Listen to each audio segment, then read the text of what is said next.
Welcome to this series of lessons all about Piliavin's 1969 study, which is about a phenomena called Good Samaritanism. Samaritanism is essentially helping others. A good Samaritan is somebody who is very good at helping others. And before I introduce you to the study, etc., one thing you should know is that the title of this study, unlike many others, is a pun because it says Good Samaritans an underground phenomena. And this entire study was conducted on an underground subway. And the phenomena of helping or not helping other people at the point in time in which this study was done is also something that was kind of underground. So, this is, I think, a really cool name for a study. But I think that's also just my nerdy fascination with things. So now let's get into an introduction of what the study actually was. I'll give you a quick overview and I will introduce you to the key terms that are used throughout the course of this study if you read the original study or if you read it from a textbook or if you're watching a lesson from the middle. This introduction section will really help. So now let me introduce you to Piliavin's 1969 study called Good Samaritans and Underground Phenomena. Punny name, but a really cool study. So first of all, this study is one of the three that are part of the social approach in the Cambridge syllabus. But before I look at the study itself, just remember that in the social approach, psychologists are influenced by two core assumptions. The first of those assumptions is that all of our thoughts, all of our behaviors and our feelings are things that we learn through social interaction. And that social interaction means essentially how you interact with other people, your exchanges with them, your conversations with them, things like that. And the second assumption of the social approach is that all of your actions, your behaviors, your feelings are impacted by the actual, imagined, or implied, which means that you may not know if somebody is actually present or not, but the implication is that they might be. Think of the invigilator who's at the back of the exam room and you're in the front. You can't see them, but you kind of know they're there. So all of your behaviors, your feelings, your thoughts are influenced by this actual imagined or implied presence of an other. If you might, an easy way for you to remember what the social approach is to just think about how much of what you do on a daily basis you think about how other people would do things and you think about how other people would feel about how you behave. If you're from a brown family, think about the phrase log kya kahenge. That'll help you remember and understand what the social approach is. So now coming back to Piliavin's study, it was focused on something that we call pro-social behavior. Pro-social is a term that's come up in other lessons as well. Pro-social behaviors are basically all of our helping behaviors. So pro-social behaviors are behaviors that contribute to the good of a collective, to the good of a group, or to the good of just one individual. Now, Piliavin's study is really important because he's trying to figure out why is it that some people help other people in need and why is it that some people don't help other people in need. And he was focusing particularly on why we do or do not help strangers in need. Because, and we learn about this in more detail in a later lesson, but he was building off, as much of psychology does, off of existing research at the time. So he was looking at studies that were done in the 1950s and the 60s, and even though that probably feels like it was a century ago, and it was almost a century ago, some of what he found was quite important. So stay with me. The first phenomena that inspired him to do his work was called bystander apathy. It's also called the bystander effect. A bystander is someone who is literally just by the sidelines of anything. So, for example, if you're driving down the road and you see a small car crash or you see two cars stopped by the police, you watch them and you drive by. You watching them is you being a bystander to that event. Bystander apathy means indifference. Indifference is an emotion where you literally don't feel anything. It's not that you feel pain, it's not that you feel anger, it's not that you feel happy, you just don't feel anything. You're indifferent. So bystander apathy is a phenomena where people who are sort of at the edges or watching something happen don't engage with it at all to help another person. It's almost like they don't care. So that was one key phenomena that was present at the time, and that was something he wanted to investigate, because bystander apathy, or this likelihood of people to not care or to seem to not care about another person who's in distress, is related to another phenomena which is called the diffusion of responsibility.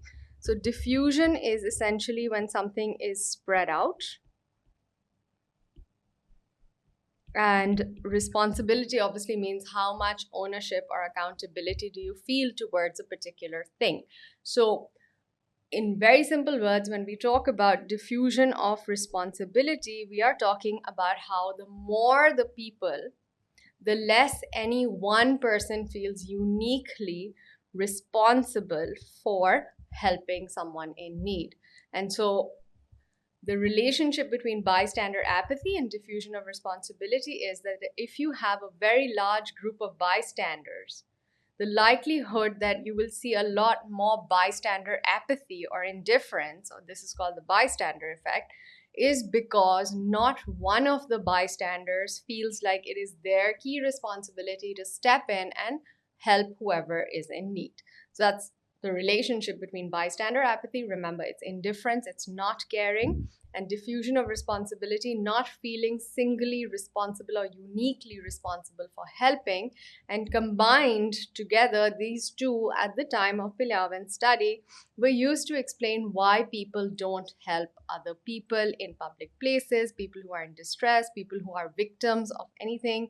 And there was a really tragic event that actually really kicked off a lot of this investigation and exploration into why people don't help other people. And we'll talk more about that event in detail in a later lesson, but it was a brutal murder. So, trigger warning, but we will have to discuss it later. But how did Piliavin try and understand why people help or don't help other people?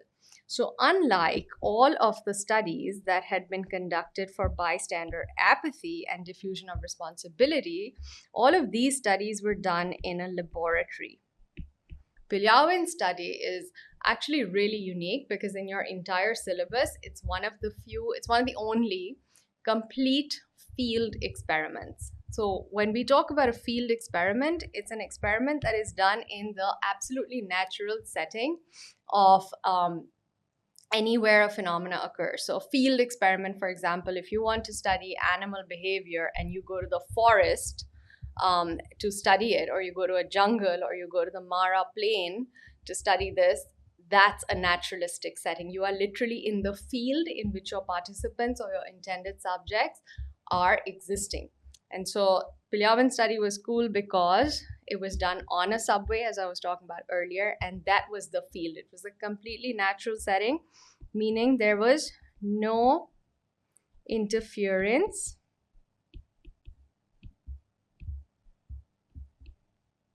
in the actual setting. So unlike a laboratory where the setting is very controlled and participants come into this artificial environment, a field environment is a completely natural environment. And this experiment that he did, there was manipulation, of course, of the independent variables and dependent variables, but it was a natural setting. It happened on a subway as part of everybody's daily lives, which is why it's a field experiment. And then you come to how he did this field experiment, right? So it's a natural setting, but of course he had independent variables that he manipulated, and that's what makes it an experiment, because he was trying to understand the causes for helping or not helping, or what are the causes for the likelihood of helping or the likelihood of not helping someone. And so he used an observation, or a covert hidden observation. Remember, cover means hide. So covert observers are hidden observers. People don't know they're being observed by these observers. So he used this covert observation, and the manipulation here of the independent variable was the race of, well, victims, so-called victims, who were essentially pretending to be hurt or pretending to be drunk. Quick pause.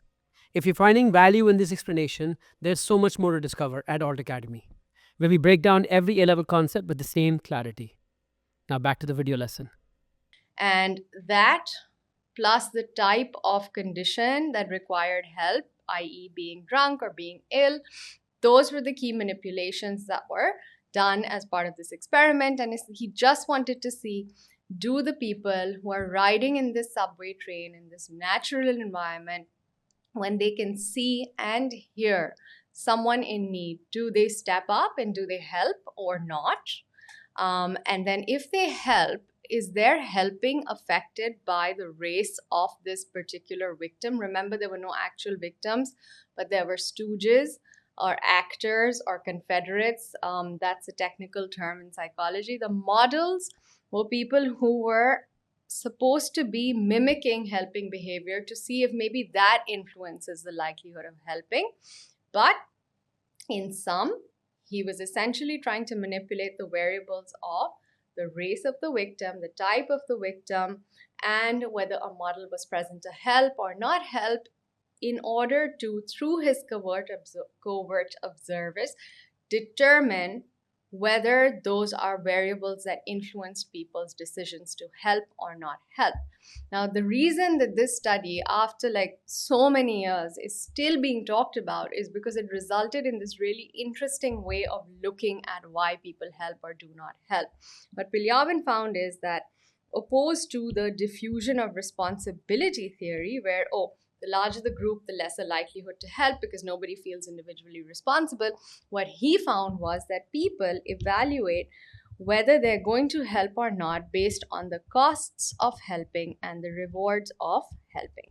So if you're wondering what that means, it simply means, if I asked you for something, if I asked you for help, or if I asked you for help, you would think about, well, if I help this person, what will I get out of it? So, what is the reward of helping me?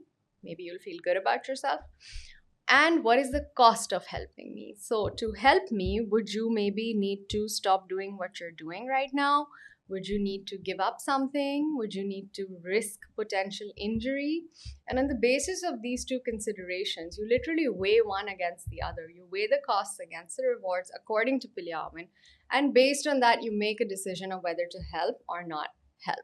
Now, we'll discuss all of this in much more detail, of course, as we move through each of the lessons in this series. But before we do that, I want to talk to you about the key terms one more time.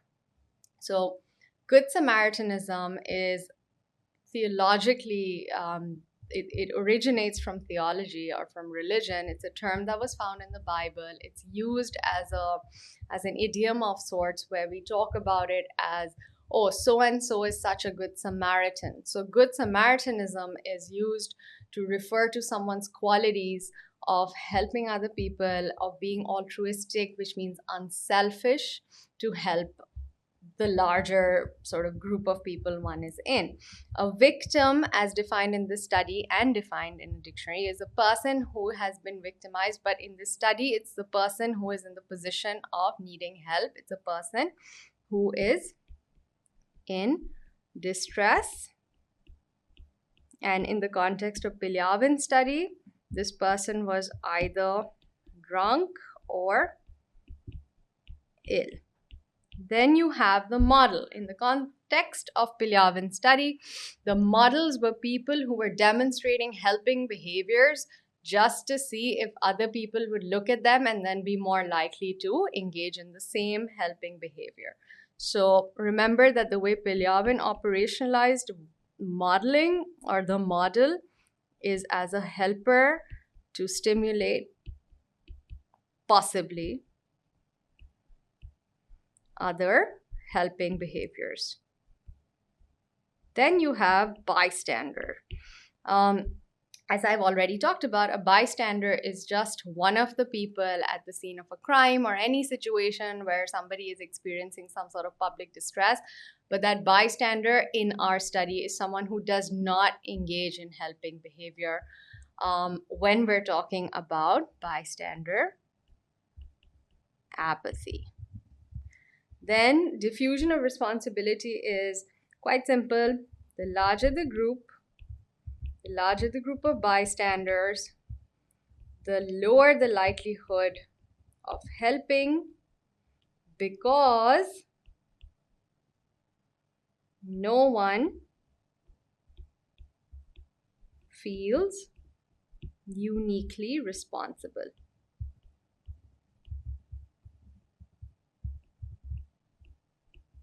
for helping, right? Then you come to latency. So in the context of this study, if you do read the original paper, and I always recommend students should try to read the original study, it really helps you understand and make more sense because it's a little more challenging. Latency is simply the delay in responding to a situation where help is needed as defined in the study. So the time that passes defines the latency of the response. So latency is also used in general language to talk about something that is hidden, hasn't been expressed. So you may have the desire to help, but there's a time period that passes before you can actually help. So that time is latency in this study. As I mentioned, this is a field experiment. This entire experiment took place on the subway. It was totally a natural environment. The participants were all already there. They were doing their normal daily commute. And a field experiment is great because it has so much real world resemblance. It literally takes place in the real world. So it has very high ecological validity. However, because it doesn't have a lot of controls, standardizing it makes it really difficult, which means that reliability for a field experiment is always going to be a little lower or much lower. And then you have race.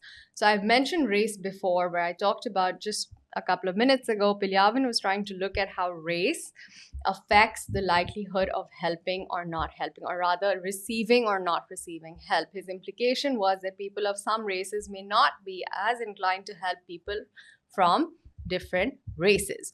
So for your purposes, please understand race is a group that is formed of different human beings.